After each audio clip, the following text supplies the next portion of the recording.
কেউ পৌরসভা, কেউ 5টা ইউনিয়নের মধ্যে আছে। হ্যাঁ, তো হচ্ছে সমস্যা নাই তা না। পৌরসভা একটা উন্নয়ন জায়গায় তারপরে সমস্যা আছে, অনেক ধরনের দুর্নীতি হয়, বিভিন্ন ধরনের মিছিল হয়, যেমন 888টি নারী নির্যাতন। এইটা কিন্তু আমাদের শুধু সৈয়দপুরের চিত্র না, নারী নির্যাতন কিন্তু এর বেশিও হতে পারে, কমও হতে পারে। আমরা জাস্ট একটা টেন্টেটিভ একটা করেছি, আনুমানিক করেছি, এত এটা পুরো দেখবে 4টা জেলায় করেছি। হ্যাঁ, এটা থেকে আমাদের 4 ভাগ হয়ে যেতে হবে, সেটা প্রতি মাসে বা একটা কোয়ার্টারলি রিপোর্ট আমাদের কাছে চাইবে আমাদের ভেতর। তো আমরা প্রতিটা ইউনিয়নে যদি এই ইয়েগুলো কালেক্ট করি, তো রিপোর্ট আসবে না, থাকে না, বাড়ির লোকজন জানে কিন্তু কোনো বিচার করতে পারে। দিনের পর দিন কথায় কথায় স্বামীটা খুব রাগি, রান্না করে একটু ডেলিভারি ফাইট করতে থাকে না, বাড়ির লোক ভাইয়েরা কল্পনা করবেন না, অনেক ভাইদের এরকম স্বভাব চরিত্র থাকে। হ্যাঁ, আবার বউ কোথাও যাচ্ছে, পারমিশন কিন্তু দিয়েছে, আবার লেট করে আসলে কিন্তু রাগারাগি করে পারমিশন করতেছে। এখানকার এক্স ভাইস চেয়ারম্যান ছিলেন, বর্তমানে পলিটিক্যাল বিভিন্ন একটা ভলেন্টিয়ার হিসেবে কাজ করছে। তো আপনার এখানে গ্রহণযোগ্যতা, ঠিক আছে, বা ভাইকে অনেকে চেনে, বা শরীফুল ভাইকে অনেকে চেনে, নানা এলাকায় ঘটনা ঘটলো, কিন্তু এখন হবে কি আমরা আসলে দেশে সত্যতা দিতে চাই না, চাই দিতে চাই। আজকাল তো আমাদের বাংলাদেশে তো আইনি যখন তখন পাড়ায় বা এলাকায় বা পার্শ্ববর্তী এলাকায় এইরকম সমস্যা হচ্ছে, আপনারা অ্যাকশন নেন, আমাদের টিম আছে, চলে যাবে।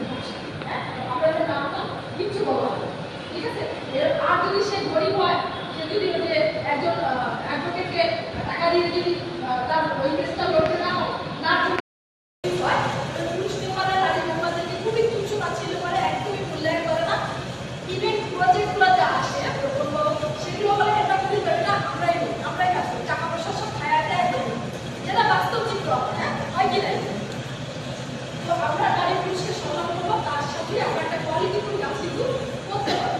মহিলারা যতটুকু এফোর্ট দিতে পারতে পারে, অবশ্যই মহিলাদের থেকে পুরুষরা একটু বেশি এফোর্ট দিতে পারে, তাদের একটু এফোর্টটা বেশি, কিন্তু আপনারা সাপোর্ট যদি দেন তাহলে হয়তো ওই কাজটা অসাধ্য সাথে কিছু হবে, অবশ্যই তুলে আসবে। তারপর কোথায় কোথায় কাজ করি, এই যে আমরা তারা আছি বড়, আমরা কি করবো, সরকারি সেবা হোক বা আমরা সরকারি অফিসগুলোতে যাবো, ওখানে কি কি সেবা দেয়, সেই সেবাগুলো সঠিক ইউটিলাইজ হচ্ছে নাকি মিসইউজ হচ্ছে, আমরা এগুলো একটা কি প্রতিবেদন তৈরি করি।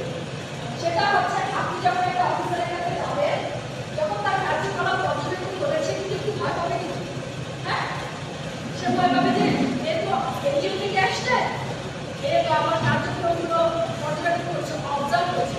আমি যদি এই কিছু দেখাই বা কিছু করি, তাহলে কিন্তু এটা চলে যাবে। প্রতিবেদনটা একটা অলরেডি আমাদের লেখা হয়ে গেল, আমরা তুলে দিই। এই প্রতিবেদনগুলো একটা সাপোজ ধরেন মহিলা বিষয়কে একটা বড় আসলো, সে কিন্তু সঠিক ইউটিলাইজ না করে তার আত্মীয় স্বজনকে দিয়ে দিবে, কিন্তু যে গরিব মানুষগুলো পাওয়া কথা, আপনি যে চাইনাগুলো নিয়ে গেছেন তাকে না দিয়ে তার আত্মীয় স্বজনকে দিয়ে করেছে, তাহলে আপনি একটা প্রতিবেদন তৈরি করে ইউনো দিলেন, ইউনো বড় বড় দিলেন, তাহলে এটা কি একটা সুফল আসবে না? এটা একটা ফিডব্যাক আসবে না? অবশ্যই একটা ফিডব্যাক আছে, ইউনো তো হয়তো তাকে একটা বিষয় দিবে বা বলবে এগুলো কেন করছে, কিন্তু আপনার যে প্রতিবেদনটা তৈরি হবে এটা কিন্তু কমপ্লিটলি দিতে একদম আমি সঠিক নিউজটা নিয়ে প্রতিবেদন তৈরি করতে হবে, কোনো ভুয়া পাল্টা নিউজটা যাবে না। এই কাজগুলো কিন্তু আপনাদের কাছে, হ্যাঁ, নট নাদিরা কিন্তু না, এই কমিটি কাদের, আপনাদের কমিটি কার্যক্রম কে করবে, আপনারাই করবেন। তাহলে রিপোর্ট কে দিবে, ফিডব্যাক কে দিবে, আপনারাই যে রিপোর্ট করে গেলে ওটা করে কি হবে। কালকে রাত্রে সিদ্ধান্ত হচ্ছে আমাদের ঢাকা থেকে একটা মিটিং হবে এই প্রকল্পের জন্যই, এই নাগরিক প্ল্যাটফর্ম এবং ফেসিং প্রকল্পের জন্যই।